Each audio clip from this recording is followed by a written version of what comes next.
Well, good morning, and Sal, we're back again for another episode. Sal Sama and Ryan Priest with the High Ground powered by Premier Companies podcast, and thrilled today to have a special guest with us joining in via Zoom from beautiful Minneapolis, Minnesota.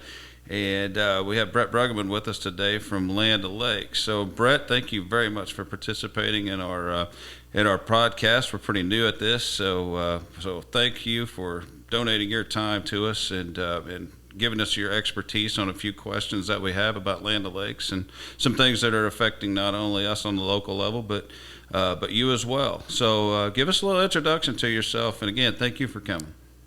You bet. Thanks, Ryan and Sal, for the opportunity. It means a ton to get to be part of your go-to-market strategy and your business, and obviously you own us, so it's a pleasure and it's an honor.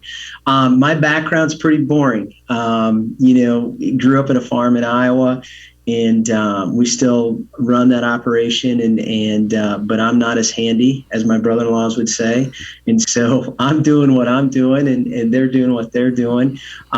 Kelly and I have been married 30 years. We have 4 kids, and I spent about half of my career, Ryan and Sal, in the manufacturing side with BSF, Cyanamid actually, and then BSF bought them, and then I spent about half of my career in the system, and loved both tours of duty, and so much to do and so much to learn still today. But my background has been pretty much all egg business and that type of stuff. So just feel very, very fortunate. It's been good to us. Well, thank you again for being here. Well, good. Brett, when we think about Land O'Lakes, can you tell us a little bit about the history of Land O'Lakes and how, how it came to be and what it looks like today? Yeah, the story, Sal, is a pretty amazing story. And, it actually, you hit a milestone, 100 years back in 1921 is when it started. And so perfect timing. And back then I would say, the egg landscape was made up of a lot more smaller farms, obviously. But this in particular was built from the dairy side of the business. And it was built on a bunch of farmers saying, hey, I'd really like to aggregate supply and have a market. And what they found is taking their milk, they found a recipe to make a high quality butter from sweet cream versus the norm of sour cream. And so that's what started it all. And I would tell you, we're East Coast to West Coast, and now in many countries around the world, particularly with WinFeed United, but also with our Purina feed business. And we're divided into four business units. So, when my dad was still living, he'd say, well, tell me what Land O'Lakes does. I love the brand, but tell me what it does. And I would say, we're everything about improving the nutrition of people, plants, and animals. The people side is our dairy foods business. The animals is our Purina business. And the plant side is WinFeed United. And then we've added improving the quality is what I would call it, which is Truterra. And so those 4 business units are made up of Land O'Lakes. And, with price appreciation and a lot of great support from our retail owners and producers, we'll be somewhere north of $15 billion this year. So it's ironic. I think we'll have a pretty darn good year. I won't say a record year to jinx us, but it's all because of our reverse ownership, or I should say our retail owners and our producers. So that's a little bit about who we are. We're very much a value-driven. We have a fair amount of commodities, right? We have to make sure we're competitive on the bread and milk, but we really love to deliver value to make sure that we bring differential opportunities, whether it be on digital or proprietary products or total acre products. And that's kind of the DNA of our culture, value-add innovation. I'll tell you, it's a wonderful landmark, 100 years. And then what about the makeup of Land O'Lakes? I mean, I like the way you explained that with the improvement and whatever, but it's Land O'Lakes is a lot more than butter, isn't it? I mean, that's what everyone thinks about, but when we say we're a part of Land O'Lakes, they think about the butter component, which is obviously, that's how they built the company initially, was a better recipe, I guess. But how's this Land O'Lakes? What components? How does ag fit into that? Well, so let's start there at the butter, and you hit right on it. I would call that more of a marketing cooperative, right?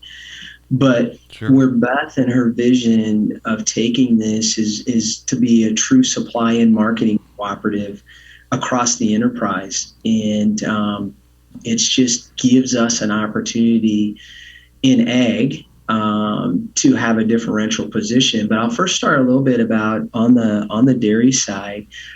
We have somewhere between 1,600 or right around 1,600 direct dairies. Now, the great thing about our model is, they're as small as 50 cows and as large as 10,000 cows. And like I said, they kind of go East Coast to West Coast. So it's a very diversified business there. On the egg side, that business this year will be a nice chunk, somewhere north of $7.5 billion of crop inputs. And that's made up of about 800 retail owners.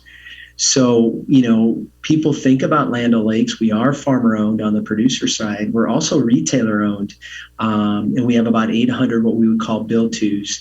And I would say that number is consolidating. It's probably about as busy it's ever been with mergers and acquisitions right now on the retail side. So we expect both of those areas to basically consolidate along with the grower side in the future. And then the third area with Purina, I think they serve, again, in a lot of cases, of those 800 retailers, probably about 400 of them sell feed. But then on top of that, they serve about 400,000 farmers and ranchers. And so, they serve a business that's livestock, obviously the large cattle and hogs, but then also lifestyle, which we have a huge horse business and backyard flock and things that probably were really hot and popular pre-COVID, during COVID, post-COVID. We'll see how long it takes. But it's a really diversified business and how it makes money and those types of things. A lot of people think of it, like you said, Sal, as a butter company, but it's a total egg company with a lot of reaches. And here's the last thing I would say: with a lot of reaches to areas like Washington, D.C. They're looking for a voice. We're less than 2% of the population. And again, it's been one of the hallmarks of our brand is to make sure that we represent small and large, because the national voice for national issues is so important when we think about the Farm Bill, we think about broadband and all those things. So that's what kind of makes up our membership. TruTerra has, I think, 35 retailers, a very segmented, targeted approach around this soil health, soil assessment piece. And I think that probably pretty good overview, but hit me if there's anything else, Sal. Sure is. So that was great. I will back you up just a minute. You mentioned Beth earlier, referring to Beth Ford, your CEO. So I had a question. As your governance and your management goes and the vision that they have, can you tell us just a little bit? As a cooperative, you're governed by a board of directors. Give us just a little bit of a breakout of how many directors do you have? Where do they represent as far as your breakout of businesses? How are they represented on the board of directors with your decision makers, as well as the guidance that you're getting from Beth? Because she has been out there. I had so many non-farm people call me after the 60-minute interview that were just so impressed with the company and the way that it was presented. So we're, as a cooperative ourselves, we are very thankful for that. No, I appreciate that, Ryan. And yeah, she comes from a big oil industry background, right? So it's nice to have that type of diversity thinking and just understand that side of the business. But at the same time, she is passionate about our ownership and has carried that message in a way that I think helps represent, the true level of our community importance. And so to get to your question, we're made up of 11 directors from the ag regions, and that includes both retail and farmers from the ag side, and then 9 from the dairy regions, which are direct dairy farmer co-op or members. So a total of 20 to represent us across the U.S.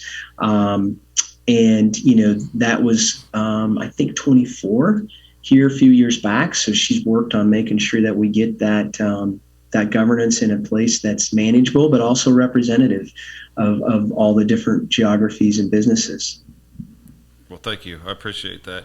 So before we started taping, before we started actually recording, we were having a casual conversation, and supply chain is in the forefront of everyone's mind. So we'll get to how you're taking care of your members later, but how globally, nationally, give us an overview of what you see going on with the supply chain. We talked about trucking, and we know trucking is affecting us locally.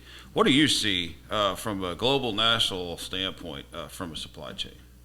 Yeah, great question. And I think it's one of those areas. I was actually on with Autumn Price, our DC government affairs person, earlier today, and she was talking about, how messy it is right now. And it is messy, but I would tell you, I think it could be so much more messier.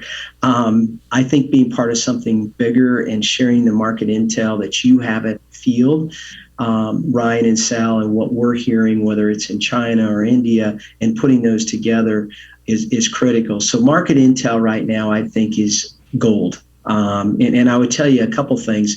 It's not just our industry, obviously, when you hear about it, but why is there so much pressure on our industry? And it goes back to a couple, 3 things that we try to talk about. Number one is there's been this reverse relationship the last 2 to 3 seasons where the ag industry was carrying a lot of inventory. And they were carrying a lot of inventory during all the different mergers and acquisitions. And it was one of those things where, the market was pretty steady. But then about 2 years ago, the market started to nosedive, 2018, 2019, and people started reducing their inventory levels. And when we say reducing their inventory levels, we think as much as 50%. So let's say you had a working inventory at retail as large as Premier is. Let's say you're normally carrying 40%. As big as you are and as fast as your grower customers, that might be a number that's pretty normal. Well, that got as low as 20% this past year just because people were working down their inventories. Farmers didn't stop growing and planting as fast as they did. But that's an area that there were fewer bigger piles. The second thing is there were a lot less what I would say stockpiles of post-patent products coming in. When the tariffs came in 2018, you could see the import records really slow up or taper off.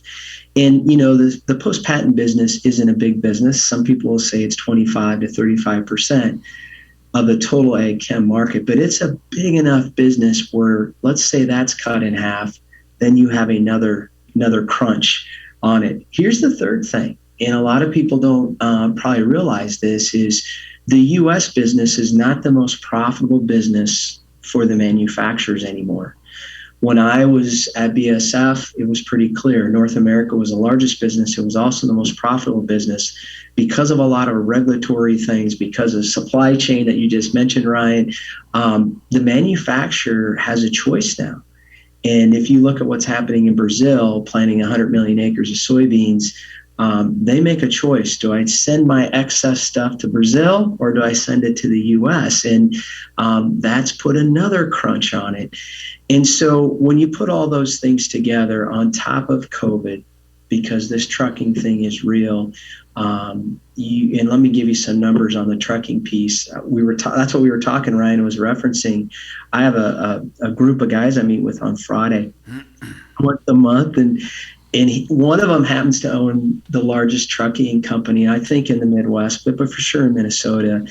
And we were talking about the crunch on trucking, and he said, a lot of people blame COVID, but he said, the Amazon press is there, the COVID press is there, but DOT compliance is a big deal. And I said, well, how many truckers are there in the nation? And he said 2 million, roughly 2 million. And his estimate is that 200,000 truckers left with the new DOT compliance of drug and alcohol compliance, which is probably a good thing. I mean, you don't like that, but safety is one thing. And then we talked about this COVID policy, and their estimate is another 200,000 will come off the road if there's some sort of the mandate, that people are talking about now. It's still a little gray. But so when you put that all together, the question, and I know it's a long answer, do we think supply chain is going to get better anytime soon? The answer is no. It's not. I think it's going to make us better at forecasting and some of those things. But the current situation is tight and it's a mess. I'll just stop there, Ryan, and then maybe let you guys ask anything else in particular. Well, Brett, I guess that kind of brings us full circle on why a cooperative, because one of the things we're telling growers today is that this is 2022 is a really good time to have been a customer of Premier Ag, just for sourcing products and trying to manage through supply shortages. And I guess, so tell us what Land O'Lakes and Winfield United is doing to make sure our members are covered and to kind of ease some of the turbulence as we go through this supply disruptions of 2022 and possibly in 2023. Yeah, Sal, you said a mouthful. In Premier, having the Premier base of business is large, because I will tell you, it's not everything, but having the history of your growth pattern, manufacturers, we have 450 products on allocation right now. Wow. So, right, every day new products pop on, and the last thing you want to do is not feed the horse like Premier. You got to make sure that they get the product at the right time, the right place, etc. So the base is the first fundamental step, and those that flip back and forth and maybe not have that type of predictability are not in the same position, Sal. So your positioning is spot on. The second thing that I think is important is, and this is making us better, we built a distribution business on hustle.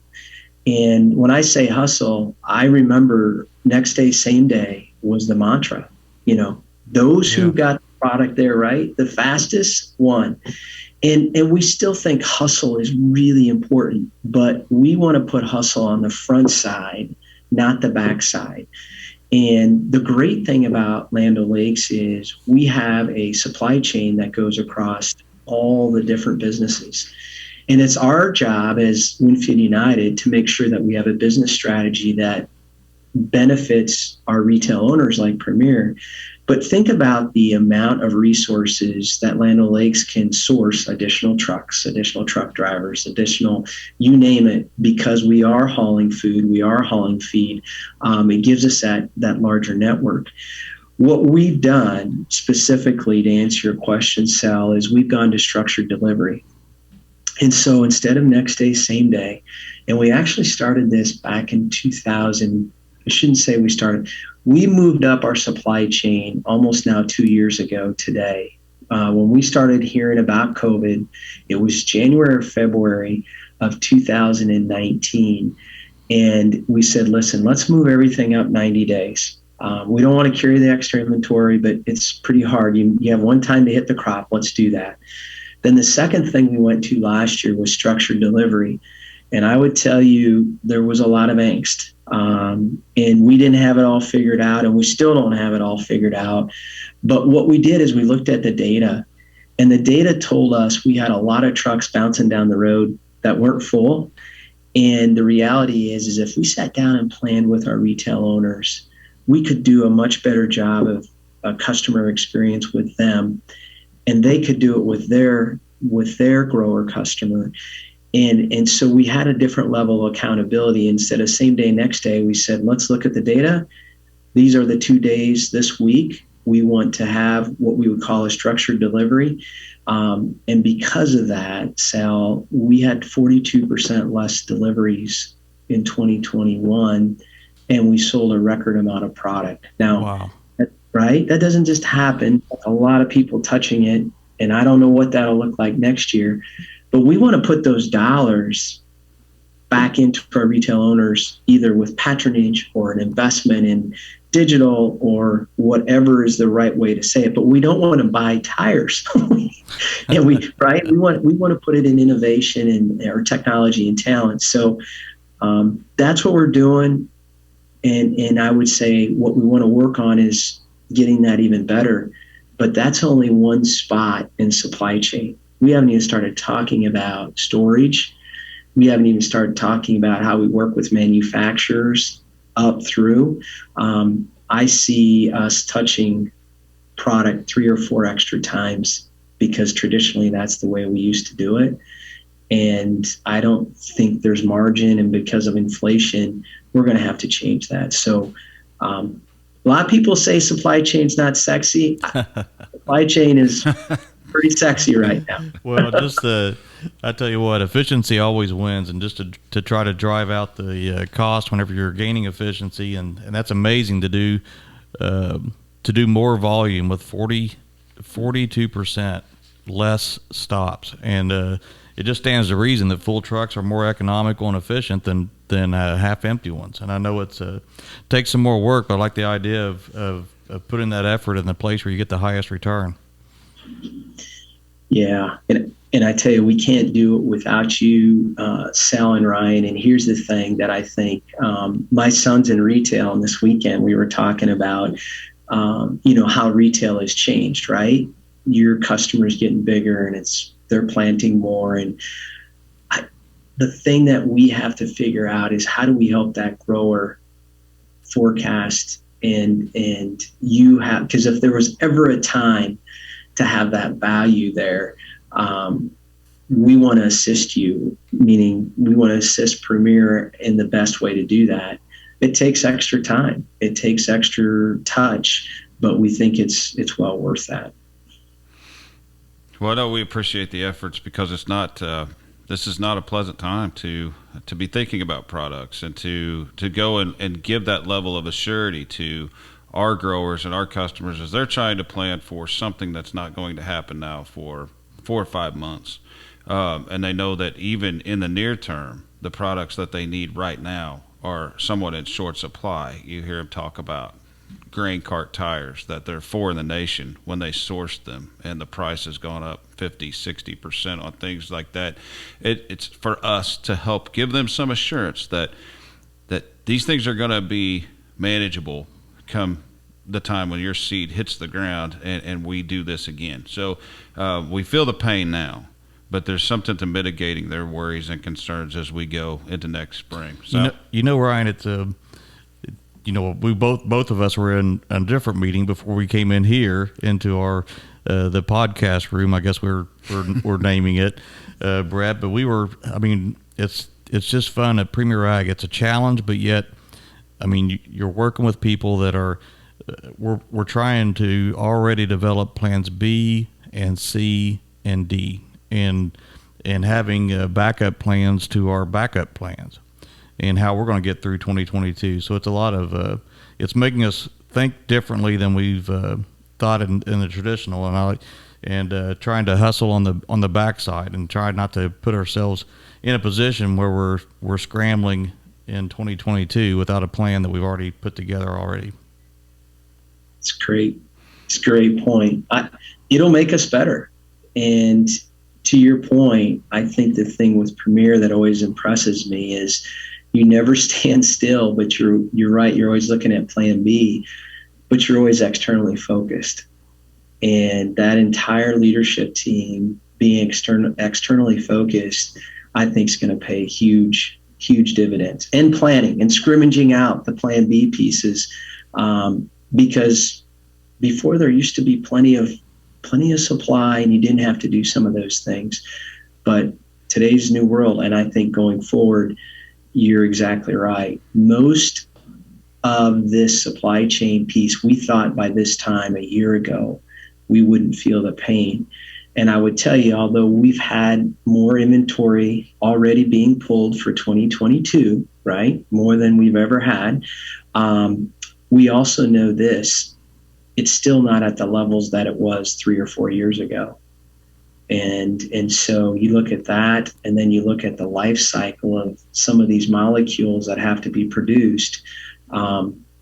It's going to be tight all through 22, and to your point, Sal, maybe even 2023. Yeah, it's the land of plenty. It feels troublesome right now. So, well, thank you very much. To be respectful of your time, we are so thankful for your insight and the valuable information that you brought us and our members and all of those who are viewing. We are hoping to reach as many people who don't do business with us as do, and advocating for this business that has been so good to each of us. And I think we go back to there's such a small percentage of people who are involved in agriculture, but such a high percentage of people who are dependent on it, that it's imperative that folks like you can deliver this kind of message to us, and that we can help get it to the end user even more, and on your behalf as well as ours. So, Sal, you got any other questions for Brett? No, Brett, thanks for joining us at the High Ground, powered by Premier Companies, and one of our first podcasts. And just think how good we'll be after about 20 or 30 of them. Right. We'll get you back when we know what we're doing. Yeah. We love that, and we appreciate the opportunity. I think you guys it doesn't feel like number one or number two or three. It feels down the road. So you got a nice recipe. Well, we actually, and plus we had to work through some hecklers that were coming through as we were on the. You couldn't see them, Ryan. We had some. I saw a couple. Peeking into the sound room. Yeah. One of them is our fearless leader. So yeah. Well, thank you again. And if you'd hold on the line for just a minute, I got a couple questions for you. So thank you.